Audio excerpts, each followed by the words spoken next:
पिंकू कहीं जा रहा था। उसे नींबू का गार्डन दिखा।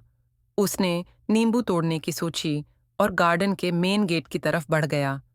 पिंकू जब गार्डन के मेन गेट के पास पहुंचा तो वहां एक गार्ड खड़ा था। उसे देखकर पिंकू के मन में सवाल उठा कि अब मैं नींबू कैसे तोड़ पाऊंगा। तभी पिंकू के दिमाग में एक आइडिया आया और उसने गार्ड को एक ऑफर दिया। पिंकू ने गार्ड से कहा, मैं जितना भी नींबू तोड़ूंगा उसका आधा हिस्सा तुम्हें दे दूंगा और फिर तुम्हारे में से एक नींबू मैं वापस ले लूंगा। गार्ड पिंकू के इस ऑफर को एक्सेप्ट कर लेता है और पिंकू को गार्डन के अंदर आने देता है। पिंकू जैसे ही गार्डन के अंदर आता है, वहां एक दूसरा गार्ड पिंकू को रोकता है। पिंकू उस गार्ड को भी वही ऑफर देता है जो पहले गार्ड को दिया था, अर्थात मैं जितना भी नींबू तोड़ूंगा उसका आधा हिस्सा मैं तुम्हें दे दूंगा और तुम्हारे में से एक नींबू मैं वापस ले लूंगा। दूसरा गार्ड भी पिंकू को नींबू तोड़ने की इजाजत दे देता है। पिंकू पेड़ पर चढ़ जाता है, तभी तीसरा गार्ड वहां आ जाता है।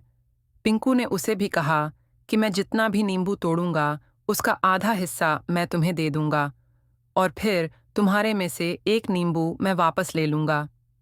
तीसरा गार्ड भी पिंकू को नींबू तोड़ने की इजाजत दे देता है। पिंकू ने कई नींबू तोड़े और उन्हें लेकर तीसरे गार्ड के पास गया। अपने वादे के अनुसार पिंकू ने तोड़े गए नींबू में से आधा हिस्सा तीसरे गार्ड को दिया और फिर उसमें से एक नींबू वापस लेकर आगे बढ़ गया। अब वह दूसरे गार्ड से मिला। उसे भी उसने नींबू का आधा हिस्सा दे दिया और दूसरे गार्ड से भी एक नींबू वापस ले लिया। अब वह पहले गार्ड के पास पहुंचा और वायदे के मुताबिक तोड़े गए नींबू में से आधा हिस्सा पहले गार्ड को देकर एक नींबू वापस ले लेता है और गार्डन के बाहर आ जाता है। पिंकू नींबू लेकर चला जाता है।